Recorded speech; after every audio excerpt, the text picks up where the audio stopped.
and we were like, wait, who the heck is Marth? Right. Who is Ike? Who are these guys? They got swords? Who are these guys? Yeah, it was much more difficult to like look up where they come from too.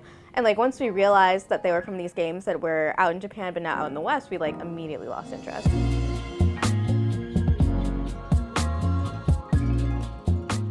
So, Fire Emblem Three Houses, I feel like it's taken over the office, especially like between like, our group. I have been pretty obsessed with it since I started playing it, at this point probably 3 weeks ago before it came out. Listen, I beat the entire game at like a rapid clip to review it. I actually, by the end, I was like absolutely just needed to literally do anything else, but I was unable to. Yeah. But like the messed up thing is like, right after I finished it, I immediately started New Game Plus. Yes. And I just hit the time skip on my second playthrough. Oh my god. And it's just like, even though that game was my entire life for a couple of weeks while I was trying to review it, it is still my entire life now. Yeah. I'm obsessed. Yeah, I mean, same. So this is technically my first Fire Emblem game. I've been around it. I've been around circles of people who've played it and all been obsessed with it. Your girlfriend is like... My girlfriend loves Yeah. Fire Emblem. And she was the one who told me for a long time to just like play Awakening. And for whatever reason, it never fell into my rotation.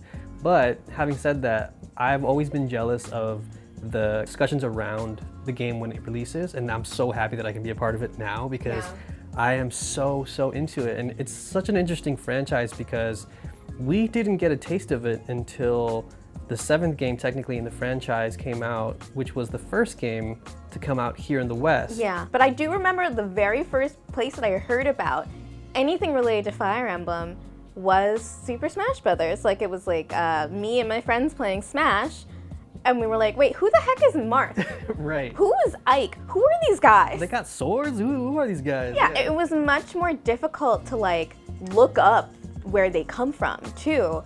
And like once we realized that they were from these games that were out in Japan but not out in the West, we like immediately lost interest because we were like, well, we'll never get to play these. And what I find so interesting too is that like, yeah, it's a 30-year-old series. Like it came out in 1990, and it wasn't until I think 2003, I think the first one came out for Game Boy Advance. It was just called Fire Emblem, at least here in the West. But even then, it didn't take off. It took off. What was it, like 10 years later for Awakening when that came out? The reason why we're having this discussion is trying to figure out or trying to hypothesize why Fire Emblem is so popular in the West. And it's interesting that it kind of started with something like Awakening because I read this interview where the developers said, yeah, Nintendo like pulled us aside and was like, hey, if this doesn't work out, we're gonna cancel Fire Emblem.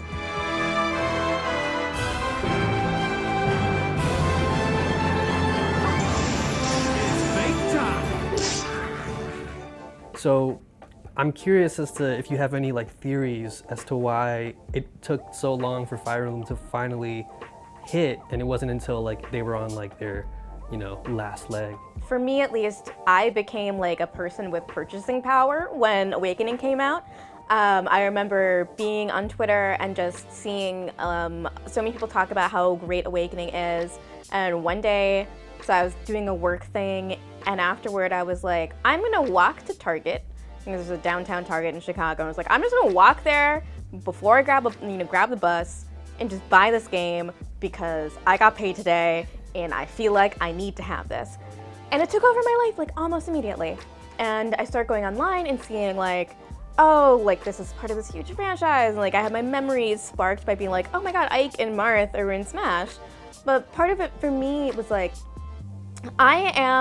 astrology is fake, but I am a Virgo, and I love spreadsheets and I love charts and I love looking at data. So like the min-maxing element in a way that was also really accessible and friendly made me really engage with the characters, even though the plot of that game is a little bit more like the good people are good and the bad people are bad.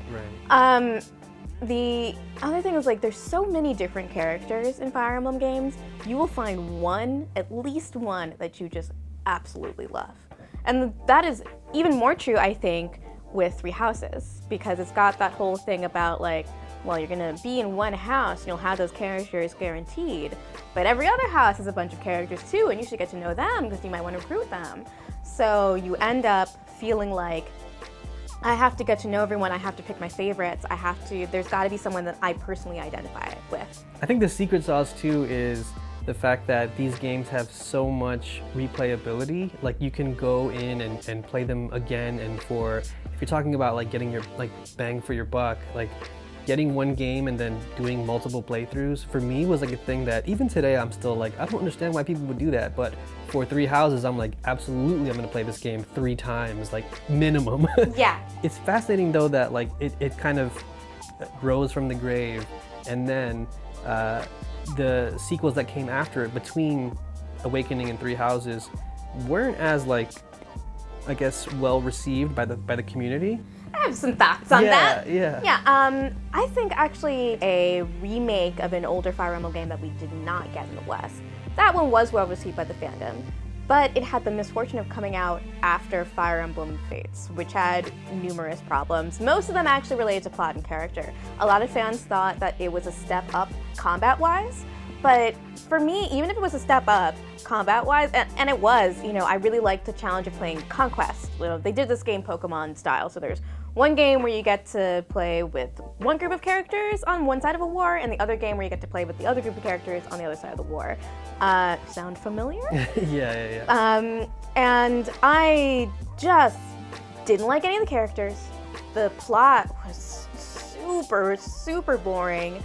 And if you thought Awakening put too much emphasis on like sexy characters and romance and dating, then oh boy, Fates was not going to impress you one bit. And it was interesting to me actually to read about that, because before my review, I was trying to figure out how people felt about the games that had come out before Three Houses, because I feel like we talk about Awakening and we talk about Three Houses, but those 2 games in between don't get as much conversation. And I realized, really, even if mechanically they were better, and some people really are just all about mechanics and they'll always love anything that's mechanically better, a lot of people were just like, no, we're also here because we really love these characters. And if there's nothing to love in the characters, why am I here? Like, why am I promoting all these characters? Why am I grinding through these battles to try to, get the most powerful units? Why am I min-maxing? Why am I save scumming in order to make sure no one dies if I don't even like any of the characters?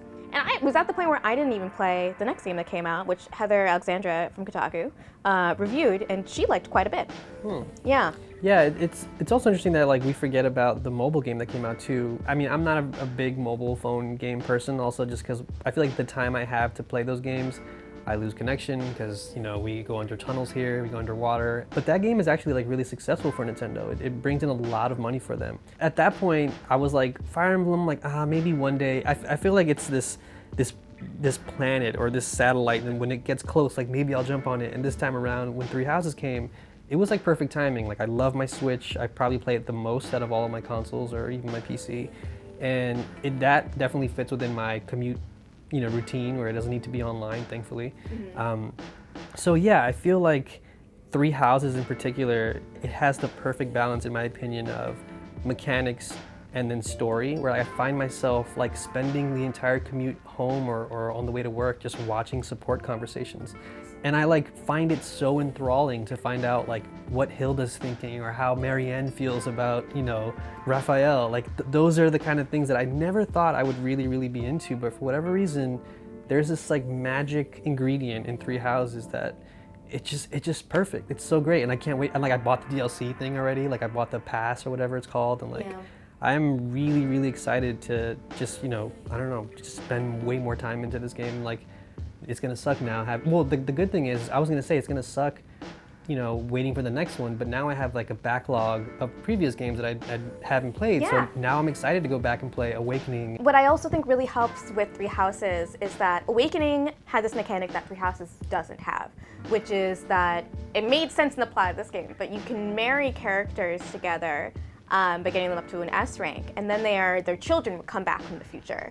And they like wrote that into the plot of the game, so it made mechanics sense, and it was a very interesting way of trying to think about what characters you want to pair together. It's a challenge of thinking about, do I like the support conversation better, or do I want the skills that these guys have? And they brought that back for Fates, but it did not make any sense at all, and I was like very much rolling my eyes. But what I realized now that I play, and actually a commenter on one of my recent articles about Fire Emblem pointed this out, because Three Houses doesn't have that mechanic, it means that not every single support conversation has to end with a romantic conclusion. So a lot of the support conversations are about people going from absolutely hating each other to mildly tolerating each other. So there's just a lot more variation in the kinds of people you meet and the things that they learn from each other. And I found that incredibly engaging. I love matching up weird pairs of characters and just seeing what they learn from each other. Yeah, and I think that again lends into the idea of like, I want to go back and see these relationships play out in ways that I didn't get a chance to in my first playthrough because I didn't recruit this character or that character. It makes me excited to see what ripples this game will have in terms of its impact and its influence. So I'm curious to see how this will then, moving forward, influence future games that are not within the series, but also like whatever's coming next for Fire Emblem. Like, I'm on board. Like, you've got a whole new wave of followers now, and I'm really hopeful for the future for Fire Emblem.